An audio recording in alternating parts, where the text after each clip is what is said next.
waaw Amadou Ba nee na une affaire qui est déjà entre les mains de la justice. mais ñoom biñ nekkee ci xolal gis nga. nañ ci génne enquête nañ bàyyi di lëndëmal xelu askan wi. Thierno Alassane Sall mii député bind na proposition pour ñu def enquête parlementaire boobu enquête bi commencé gul.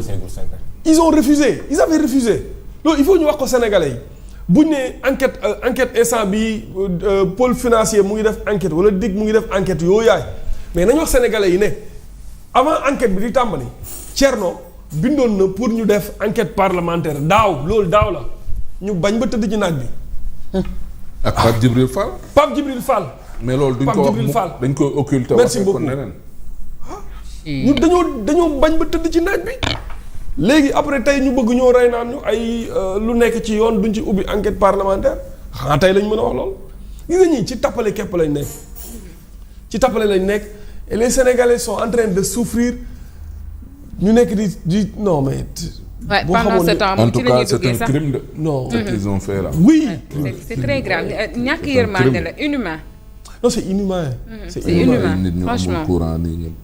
franchement et puis ci noonu la ñuy. da ngay dem ci village yi ñii am nañ courant ci projet bi wala ci beneen projet parce que y a beaucoup de projets mais village à 5 kilomètres village bi nga dendal amul courant ñun par exemple notre exemple ñun avant ñuy am courant. village bi ñu dendal am na courant ñun yàlla def na ne fi mu toll nii am nañ courant mais village bi ñu dendal ñun bi nekk après suñu village à 5 kilomètres mais amul courant te ci projet bi la bokk. parce que ñoom dañ doon xaar 37 milliards yi ñoo leen war a leeral. léegi village boobu amuñu courant fi mu toll. 37 milliards lëndëm la. waaw. te ñoom ñu ngi doon yaakaar ndeysaan ñu ngi doon yaakaar ne balaa 2026 ñoom it dinañ gis courant. xoolal seen yaakaar tas. imagine yaakaar bu tas boobu ñaata village nga ko def ci àdduna bi. non quand même. C'est vraiment très dommage pendant ce temps aussi Ndiaga Dakar est sous les eaux Thiès Touba ñoom taw yi am ci ñaari fan yi ñu génn vraiment daf leen affecté bu baax a baax et puis on ne comprend pas pourquoi chaque année c'est la même chose saa yu nawet ñëwee mu taw ñaar ba ñetti yoon am ci ay dëkk yoo xamante ni daanaka dañuy inonder sur le coup est-ce que amul ay politique d'anticipation yoo xamante ni bu ñu ko defee xëy na année prochaine dinañu mën a artu population yi ci coowal sinistre ak inondation problème gis nga politiciens yi lu ñuy suul du sawaruñ ci maanaam xaalis bu ñuy suul sawaruñ ci lu nit di tëg bët la ñuy sawar. Inondation yi bu ndox mi woowee ñu teg ci bët de wala. Touba gas nañu waaye kenn def fa dara gas nga moo mujj màbbale yenn kër yi dendoon ak moom. maanaam sawaruñu di suul xaalis seen problème mooy nañuy tabax lu nit di gis naan diwoo ko fi def xam nga loo def loo tabax ba suul ko loo suul. waaw mooy kenn gisatu ko sawaruñ ci. mën nañoo nag la paa ba waxoon dañuy ñëwee mais que c'est que joxe ay rendez-vous wax pare nañ si ba nawetu déwén ñaata yoon la délégation jógee Dakar dem Touba ngir régler mëndu Touba bi. ñaata at ba ci kii am na ku taxaw benn ministre bu taxaw ni nawet bii du sama nawet. waaw dañ koo doon waaw. ñuy yaakaar ni moom bu nawetam ñëwee dina régler mënum Touba tey la Touba gën a am ndox tey la Touba gën a nekk ci jafe-jafe. gis nga bor bi leen Touba defal ñoom li mu fi waroon a fayee waa Touba waxuma la leneen de mooy ñu régler problème mu mëndu Touba bi rek ñu xam ne. li Touba àndoon ak Pastef yëpp Pastef andi na leen solution benn boo xam ne Touba mën nañ koo lim moom mooy régler na mëndum Touba bi. foofu rek lañ mënoon a fayee bor Touba. xoolal Thiès démb. loolu. xay yaa ngay daanu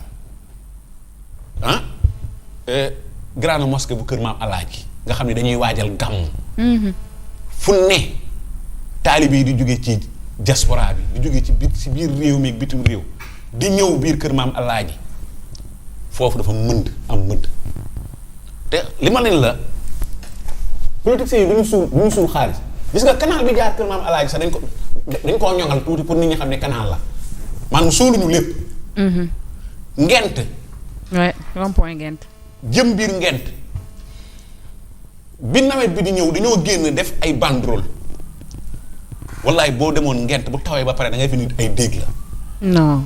ñu génnoon bi nawet ñoom ñu xam li ñuy dund bu nawet bi ñëwee génnoon takk ay bracelet ay bracelet yéegal ko wax a wax yuuxu xam nga fu ñu mujjee maire ba Babacar Diop moo ñëw dalal seen xel andi équipe mesuré fii wax fii jeex na.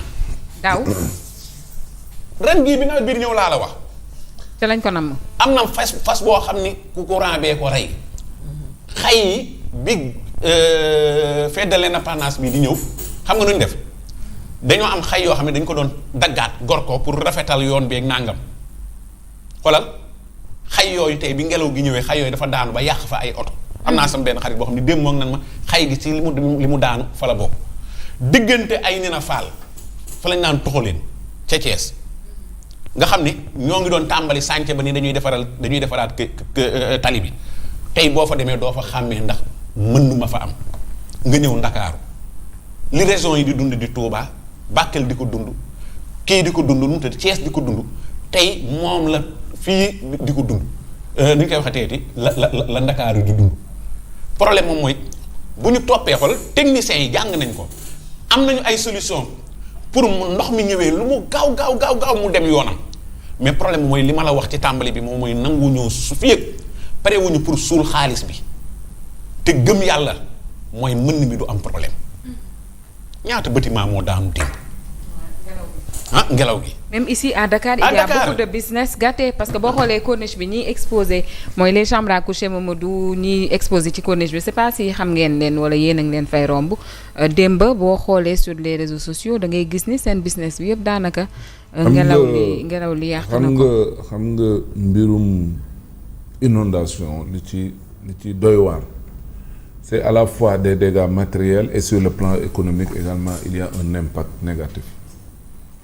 parce que ñii seen kër yi dina fees seen lal yi pour ñu tëdd problème la ci daanaka nga ci ndox mi ni ñuy dëkkee avec la prolifération bien sûr des maladies ainsi de suite environnement bi nga xamante ni daanaka yàqu na seen liggéey day yàqu et forcément le trafic est affecté nit ñi bu ñu waree liggéey du ñu mën a liggéey fi nga war a liggéey jee yaa ngi ngàcc fi nga war a liggéey yaa ngi c'était le sauve qui peut ainsi de suite ñii avec le vent violent bien sûr seeni ardoises yi toj na ñii seeni kër yi ainsi de suite ñii seeni oto donc à la fois il y a des dégâts matériels mais sur le plan économique également day peser et loolu boo ko boolee les deux à la fois c'est vrai que on peut pas peut-être nekk alarmiste wala nga prévoyant ba mën a tax peut-être yenn dégâts yi nga mën ko limiter mais le problème en est que mbirum inondation régler ko évidemment dafa soxla xaalis bu bëree bëri parce que il y a tout un réseau d'assainissement qu'il faudra mettre en place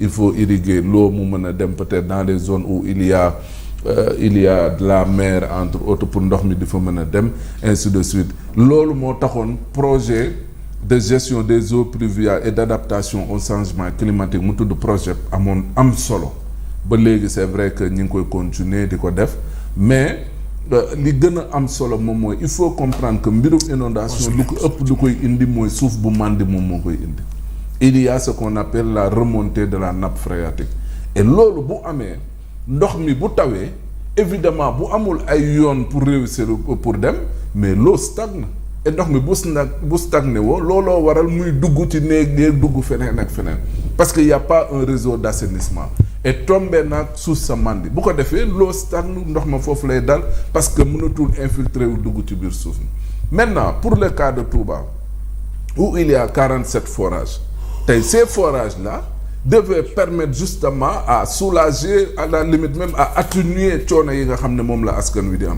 parce que n'oubliez pas que forage ci biir suuf si nañuy jëli ndox mi pour mu génn donc bu suuf si mandé bu ñu forage yi ngaccee ça permet de rabaisser le niveau de l'eau donc dootul nappe phréatique bi dootuñu am problème pour que l'eau puisse nan la tur ça ruisseler wala mu dugg ci fi nga xam ne moom mooy suuf si donc les forages même fi nga xamante ne nii moom mooy à Dakar surtout une partie de la banlieue li ci ëpp forage yi nga xamoon SDE moom moo ko fa defoon pour ñu doon alimenter justement les populations ces forages là pourquoi pas mënuñu ci liggéeyaat ak SDE pour que ces forages là ñu mën ko remettre en service bu ko defee bon c'est vrai que maintenant en banlieue metteetul noonu parce que Wade a beaucoup fait Macky également a beaucoup fait mais le problème en est que dañoo déplacer le problème maintenant ce n'est plus peut-être une partie de Pikine ou de Guédiawaye mais léegi les inondations c'est à Keur Massar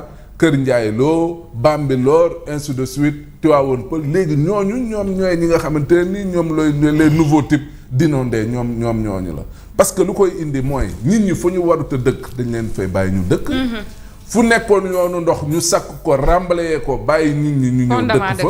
oui et loolu l'État est mooy le premier responsable parce que à travers ces services des domaines ak cadastre waroon nañ mën a xam il y a des zones non identificantes yoo xamante ne nii ma foi kenn waru fa dëkk.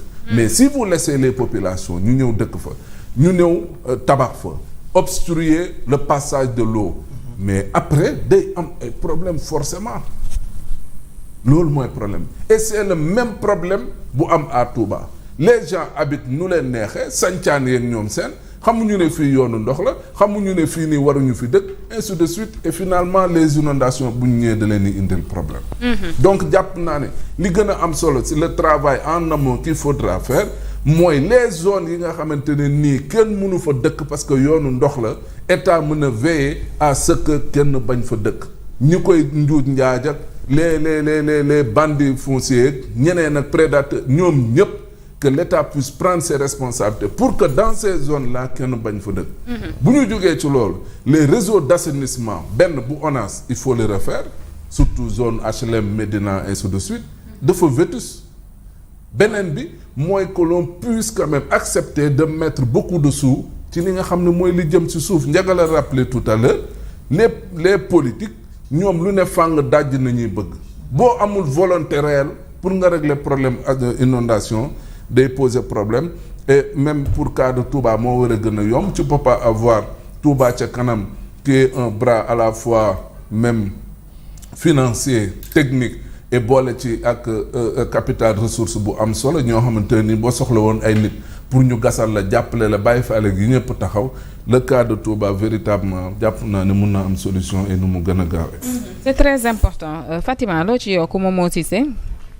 gars yi wax nañu lépp sauf que fàttali rek. te léegi xale yi ñooy xale bu nekk sa koñ yaay xool nooy dimbalee sa bopp ak sa waa koñ pour génne leen ci ndox mi alors que c'est pas de leur ressort. ci biir taw bi da ngay gis ci TikTok yi ay live yoo xam ne. xale yaa ngi jàppale mag te loxo seen loxo yi la ñuy. voilà mais le jeune commerçant électrocuté à Touba daf doon évacuer les eaux. oui. di évacuer ndox yi muy dem. maa ngi leen gi soluñu gant soluñu dàll ay bot mais ci dañuy ubbi canal yi gas ak seeni loxo.